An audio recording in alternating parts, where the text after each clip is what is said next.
The president of the world's most powerful country stepped up, right after the markets closed, and delivered a line that would be written into history. Iran is being hit, and the justification was already in place, a nuclear threat. And once again, we saw the same thing: war headlines, missile footage, explosions on repeat, top officials reported dead. But the first blow didn't land on the markets. It landed on people's nerves, because while the screens were closed, the public was left wide open. Phones were burning, and everyone started thinking the same thing: where is this going? On one side, years of anger had been piling up; on the other, unfinished scores, decisions made behind closed doors. And a crisis detonated at exactly the right moment. But what about what happened off camera? How did it get to this point? Why now? Who cornered whom? Who couldn't back down? And why did countries not even on the battlefield start paying the price? In this video, we won't just cover what happened, we'll show why it happened right now. Trump made the announcement at such a moment that the first shock didn't hit the markets. It hit people because the screens were closed, but panic was wide open. The markets were silent, phones were talking, and everyone started thinking the same thing: if this grows, what happens to my money? The first 48 hours were pure chaos. After the U.S. made the first move, the region's arteries tightened. The Gulf corridor went on alert. Bases were on edge, airspace turned tense, ports held their breath. Because if this war stayed limited to missiles traded between two countries, it would be news. But if it shook the oil route, the trade route, and the region's security balance, then it would touch everyone's life. That's why, while people watched the explosions, what they were really waiting for was this: where will Iran strike back from? And that's where the real question was born. Launching the first missile in the middle of such sensitive targets, across such a fragile corridor, looked like madness. If Iran actually hit those points, the region could lock up overnight. So why was the first move made? Was this risk really taken? Or were some already sure Iran wouldn't cross that line? Then the markets opened, and fear spoke its real language. Oil jumped, gold became a refuge again. People were watching who lost, but thinking about what will I lose? Yet who was applying pressure behind all this? Who pushed whom into this war? Which interests were feeding this fire? None of that was visible yet, and that's exactly where this story begins. People once again saw only the final scene, but the decision had been made long before. Trump didn't wake up one morning, say, Iran won't agree, and launch a military operation by night first. Iran was given a clear deadline: 10 days. The countdown started. The message was blunt: step back on the nuclear file, or the cost will be heavy. This wasn't diplomacy anymore. These were open threats. And both sides seemed so certain this was heading toward war that the preparations were already underway. The U.S. began reinforcing its military posture. Iran, in return, had already mapped out what it would strike. While all of that was moving in the background, the camera still showed diplomacy. Talks restarted in Geneva. On the surface, there was still a chance of a deal. But the knot wouldn't loosen. The enrichment issue locked both sides in place. And from the outside, the picture looked absurd. If negotiations were still happening, why was the military buildup growing? If an attack was truly the last resort, why were target lists being updated? That's where the tension really spiked, because this wasn't just failed diplomacy. It was a ready-made option being pulled into play before the last sentence at the table was even finished. And then on February 28, the deadline ran out. The shaky table flipped, the weapons came out, and because everyone could see the table was going to collapse, almost nobody asked, why did they strike? The real question was this: if everything had been prepared this far in advance, was the nuclear threat truly the cause, or was it simply the most convenient key to open the door? So what did people actually believe? The state put a justification on the screen: a nuclear threat, national security, a preemptive move.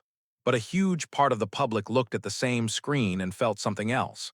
There's a missing piece in this story, because people don't just judge what's being said anymore. They judge when it's being said, who it benefits, and who will be stuck with the bill.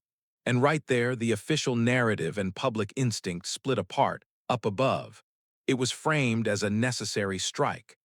Down below, a harder feeling took over. They're selling us a war again. The anger on social media was blunt. Trump had promised something different. The "no new wars" line broke the moment Iran was hit.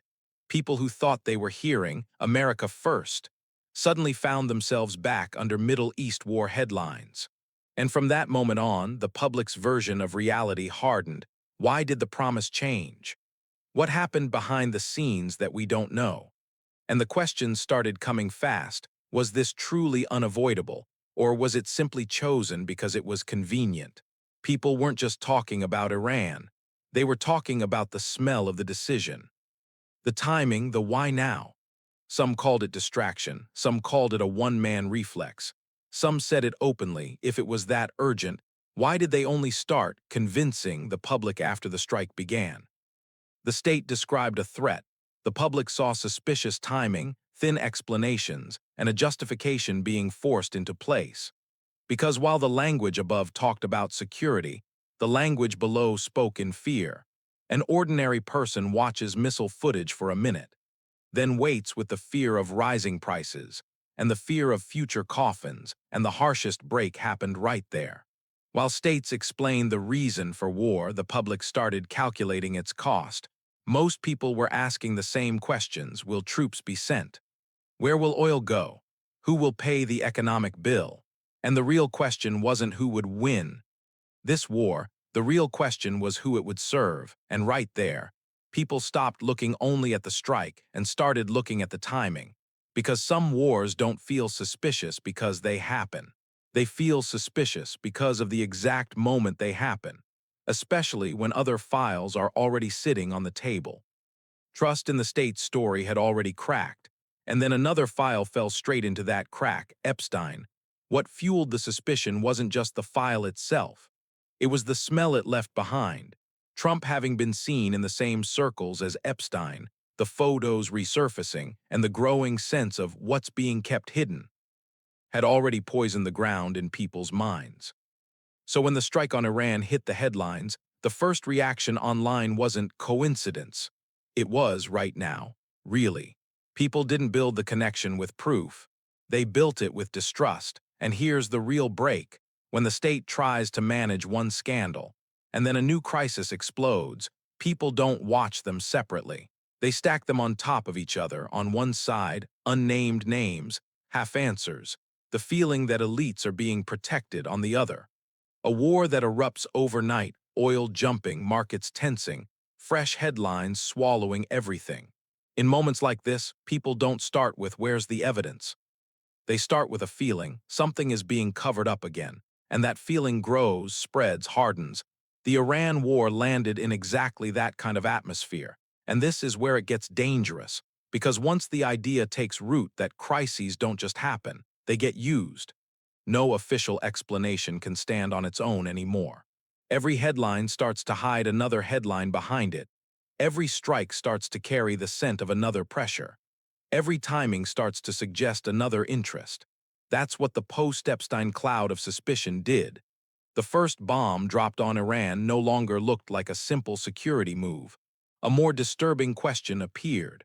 Was this really only America's decision? Or was another pressure working behind the curtain?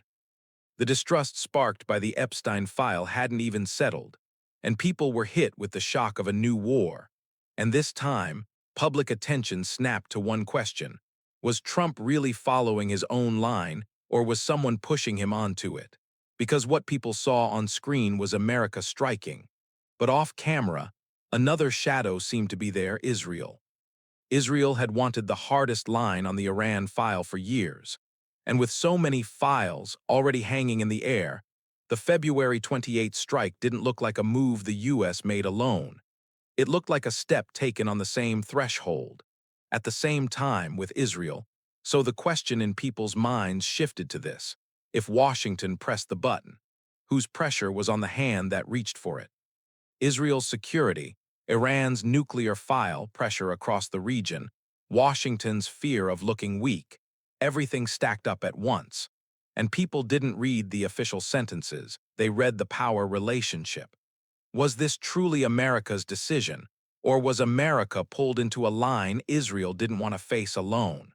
That question grew right there. It isn't a proven conclusion, but psychologically, it's a powerful reading, because people didn't see a single strike. They saw a moment where actors with aligned interests seemed to tighten the same knot at the same time. And that's exactly what people couldn't let go of. Trump had spent years talking from the no new wars line. As long as that line held, the file sank deeper. Then suddenly he stepped off it and war was announced. And the Iran file wasn't new, the nuclear headline wasn't new, the missile headline wasn't new, the regional threat wasn't new. So why was this threshold opened now? That's where people moved past the simple security story and started smelling something else: pressure. Israel wanting a harder line on Iran, America fearing it would look weak if it backed down, and a growing crisis of trust at home all piling into the same window. These things fed the public feeling that this wasn't just defense. That's why people built the connection not through a document, but through the timing, because sometimes what decides a war isn't the explosion itself. It's the question of why the explosion happened on that exact day. Because for Israel, the Iran file isn't just another threat. It's a "if we wait, it'll be too late" file. So what exactly is Israel so afraid of? After people ask, was Israel pushing for this? They end up in the same place. Why? Why does the name Iran hit so hard in Tel Aviv? Because in Israel's eyes, Iran isn't a normal rival. It's a threat that's been growing for years, closing in, something they believe could one day reach their door. The nuclear program isn't treated as a technical file. Israel reads it as an existential one. As missile capacity grows, as the uranium issue stays unresolved, and as Iran's rhetoric stays hard, the alarm never really turns off. So in their mindset, it's not "this could be a problem one day." It's "if it doesn't stop, it could be too late." But the pressure isn't limited to the nuclear file. Israel's fear isn't just about one bomb, it's about being surrounded. Because Iran hasn't operated only from its own territory. It has projected pressure through proxy networks across the region. Hezbollah, Hamas, the Houthis, and other aligned groups are seen as a ring that multiplies the fronts around Israel. That's why, when Tel Aviv looks at Iran, it doesn't only see Tehran. It sees southern Lebanon, Gaza, missile routes from Yemen, and the Red Sea corridor in Israel's mental equation. Iran isn't far away. It's a center that can reach across the region. There's also the psychological layer in Israel. The Iran file hasn't been only a security bureaucracy issue for years. It has moved into the center of political memory. Netanyahu in particular has framed Iran as the primary threat for decades. And the fact that direct missile and drone attacks have occurred in recent years has turned that fear from an abstract scenario into something closer to trauma. For the Israeli public, Iran is no longer a country that might attack someday. It's an actor seen as having already struck, already set parts of the region on fire, and capable of doing something bigger. That's why this tension doesn't live only in intelligence briefings. It lives in everyday public perception. And this is where the real question grows: if Israel sees Iran as a threat this big, this permanent, this deep, why doesn't it end it alone? Why does every critical moment lead back to Washington? Why did America's shadow grow again during the last strike? That's the hook the audience should be left with.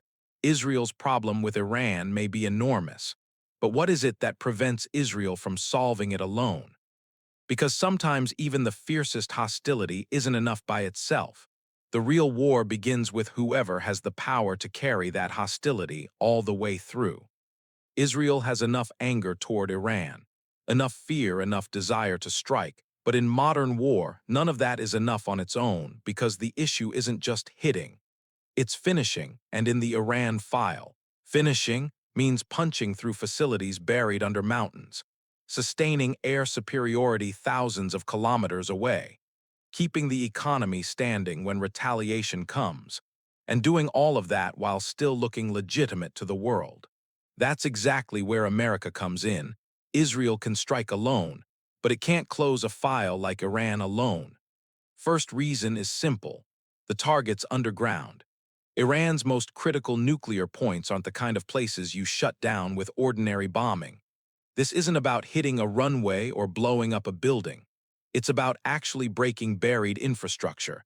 That requires a different class of capability. Israel has never hidden why it needs that kind of heavy ordnance and support. So the issue isn't courage. It's the level of firepower. Second reason, distance and endurance. Iran isn't next door in this kind of war. One flight and one strike isn't enough. You need waves. You need repeated long-range sorties. You need aircraft refueled in the air. And that tells you something brutal. The muscle of a war isn't just fighter jets. It's the logistical spine behind them. Israel can hit, but sustaining a long campaign without America becomes far more expensive. And far more fragile. Third reason is dirtier, legitimacy and a shield. If Israel goes all in on Iran alone, it stops being an operation and turns into a regional wildfire. Gulf states panic, energy markets shake, diplomatic pressure surges. But when America is in the picture, the strike can be sold differently, not as Israel acting alone, but as a wider security package, as stopping a nuclear threshold. And that's not a small detail. It means Israel doesn't only need bombs, it needs the state behind the stage. Fourth reason, Israel can strike Iran, but it can't kill Iran's knowledge. Even the hardest bombardment can't erase human capital, know-how, and hidden networks. A military hit can push the program back, but it can't end the problem forever. So doing this, without America, isn't only a military limitation, it's a strategic one. Because the issue isn't just breaking sites, it's controlling what comes after. And that's where Israel's real dependency begins. Once the strike is over, it can't carry the vacuum alone. That's why the question changes at the end of this section. The issue isn't, why is Israel so angry? We already know that. The real question is, if the threat is this big, why does every critical moment still lead back to Washington? Because war with Iran isn't only hostility. It's concrete and steel, fuel in the air, global legitimacy, a regional shield, and the ability to shape what comes next. Israel's anger can start a war, but the backbone that carries that war is often America. And right here, the next section opens up. Why does America feel it has to provide that backbone? People describe Iran's refusal to step back as stubbornness. But most of the time, it's a survival reflex. Because if Iran pulls back, it won't just sign a clause at the table. It will get branded at home as surrendered. And that label is what regimes fear most. That's why Tehran's language hardens. That's why it says, "We won't bow." Because that line isn't only aimed outward, it's also aimed at the hard core inside. Iran's reasons aren't just one thing. First is deterrence. If you hit me, you pay a price. Missile capacity, regional networks. Those cards exist for that. Second is regional leverage. Iran wants a seat at the table, but not one that's handed to it. It wants to push its own chair into the room. Third is revenge memory, past events, pressure, sanctions inside Tehran. Those get read as if we retreat, they'll push harder. So in Iran's mind, backing down doesn't end the war. It only invites the next demand for Israel. This isn't routine security. They don't see Iran as a distant enemy. They see it like a tightening ring. Some describe it as sects uniting. The real point is this.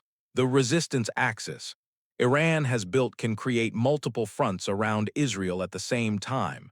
Missiles, proxy forces, propaganda, logistics. Israel's fear isn't one strike. It's being choked from more than one direction.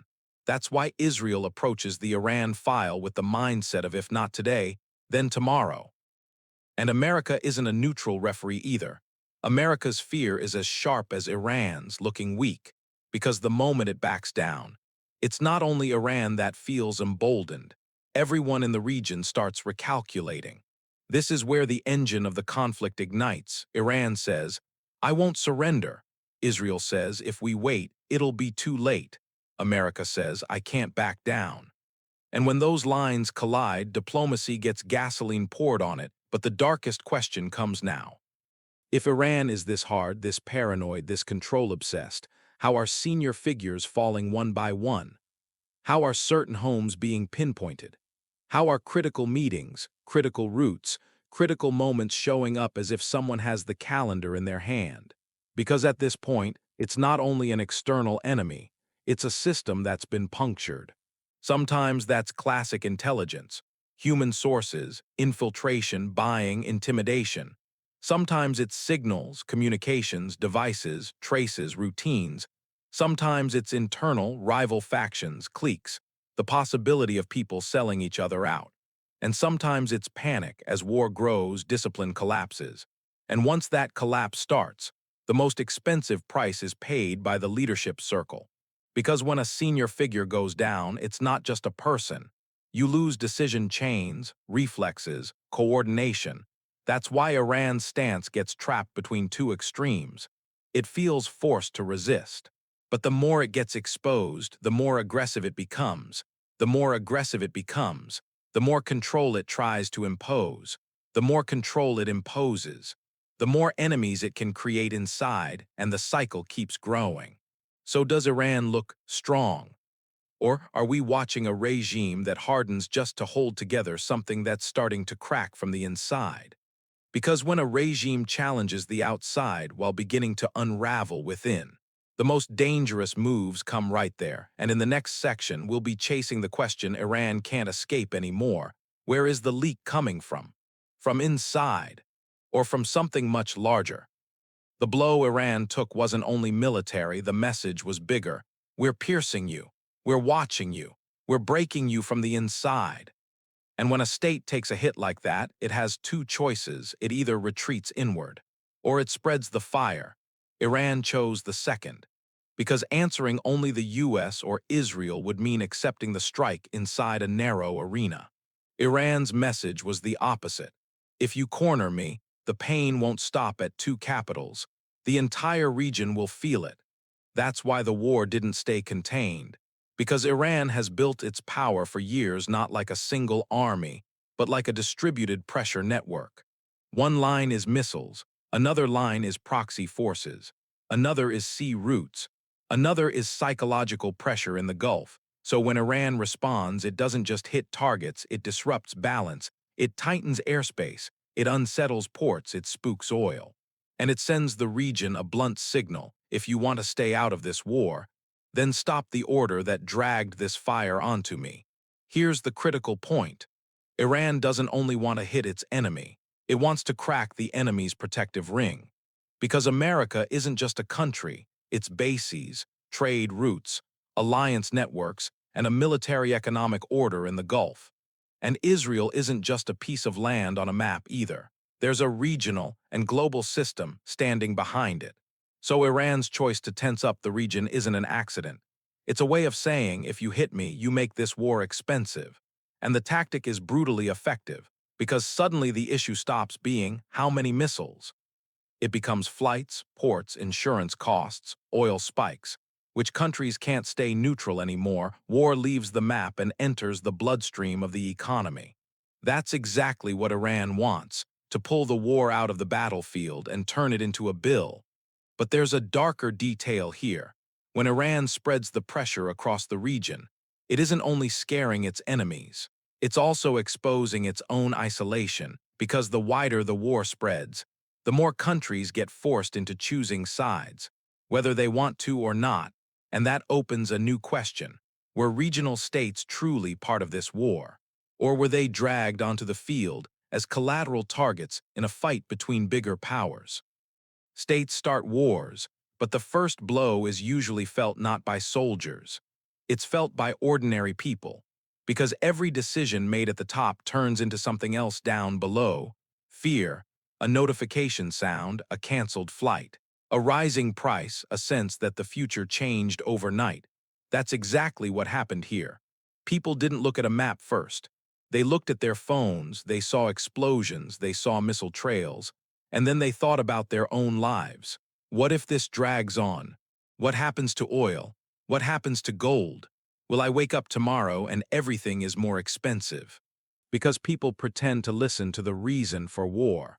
But what they're really calculating is always the same. When does this fire reach me? And fear becomes real right there.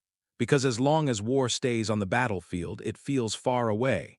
But when flights start breaking, ports tense up, insurance costs rise, and oil starts moving, the images on the screen stop being news, they leak into life. People feel that instantly. Up above they say security. Down below people say prices. Up above they say preemptive strike. Down below the fear grows. Is this only the beginning? That's why the main panic in this war didn't spread through the sound of missiles. It spread through uncertainty. People weren't only afraid of death, they were afraid of losing control. Because that's the most poisonous part of war. You don't know how long it will last. You don't know where it will spread. You don't know whose wallet, whose job, whose home it will hit next. And there's a quieter kind of damage the camera doesn't show. But the public lives it. Merchants wait. Investors hit the brakes, small businesses can't keep prices stable, importers can't see ahead. A family doesn't have to send a child to the army to feel war's pressure at the kitchen table. Because while major powers send messages to each other, ordinary people try to understand why life suddenly feels more expensive, more tense, more fragile, and that's when war's real face shows up. This isn't only a tug-of-war between states. It's a stress regime that millions of people get pulled into without even noticing. That's why. As we enter the final stretch of this documentary, the core question becomes this. States spoke the language of power, and the public lived the language of fear. So who actually won?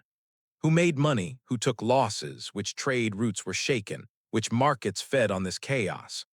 Because modern war is sometimes won not on the battlefield, but in the stock market and along the oil route, and that's exactly where we have to look now. When war begins, most people count the dead. Professionals count the prices, because the first blast happens at the border, but the second blast hits the market. And that's exactly what happened here. Before the missile footage even cooled, oil jumped, gold lit up as a safe haven. Insurance and shipping costs tightened, and stock markets began pricing fear. While people were still trying to understand what had started, money had already changed direction, which means in crises like this, the first winner is often not the side that takes ground, but the side that turns fear into profit. Another winner is the political oxygen that war creates, because leaders answer questions in peacetime, in crisis. They seize the narrative. Files that would normally dominate the agenda get pushed aside, scrutiny weakens, and the language of security drops over everything like a blanket. When missiles are falling, nobody calmly debates procedure. That's why these moments give certain actors room to breathe. Those who were cornered look tough. Those who felt isolated gather support, and the phrase, "now is the time for unity," slams shut on every older argument. That's the dirty side of war. Sometimes it's not only territory that gets taken, it's the agenda. But short-term gain and long-term cost are not the same thing. Yes, some producers benefit when energy prices rise. Yes, security networks and risk insurance mechanisms suddenly become more valuable. Yes, the strong leader image can sell for a few days. But as war drags on, the equation flips if flows in the Gulf are disrupted. Oil gets more expensive. If oil gets more expensive, inflation starts clawing back. If inflation climbs, public anger grows. So while some actors collect quick advantages from the crisis, the entire system becomes more fragile in the background. So here's the real answer. This war served the structure that feeds on fear. In the short run, the language of power won, hardness won. The security narrative won, the oil panic won. But in the long run, the same war started chewing away at ordinary people, trade, prices, and regional stability. And now only one brutal question is left: who pays the bill in the end? Because the true balance sheet of war isn't written with tanks. It's written with grocery receipts, shipping costs, fuel pumps, and stock screens. That's why in the final stretch, the place we have to look isn't the front line, it's trade, oil, and the market. Because the real cost of war isn't written on the battlefield. It's written into everyday life. We keep looking for wars in the wrong place, on maps, on border lines, in missile footage. But modern war doesn't always begin on the battlefield. It begins in fear, then it spills into price. Then it leaks into life, a leader speaks. A country gets hit, a market trembles, an oil route tightens, insurance costs rise, a flight gets canceled, a grocery receipt swells, and millions of people start paying for decisions they never voted for. That's why this isn't only about Iran, not only Israel, not only America. The real question is this: is the world moving forward by solving crises or by managing them? Because if every major escalation is used to produce bigger fear, if every war is used to legitimize new pressure, if every strike leaves behind more surveillance, more weapons, more panic, then the real question isn't who won. The real question is, what are we becoming? Because the missile you see in the sky today could be the money in your pocket tomorrow. The explosion on your screen today could be the rhythm of normal life tomorrow. The war you think is far away today could be the system you live inside tomorrow. And maybe the most disturbing possibility is this: what if this isn't the beginning of the end, but the first open rehearsal of a new era? If states get harder, if markets get more fragile, if people become easier to steer through fear, then what's in front of us isn't a single war, it's a habit, a world that gets used to crisis, societies that get used to tension, people who go numb, one headline at a time. So the question isn't where the next explosion will happen. The question is this: how much more will be sold to us as normal before the next one?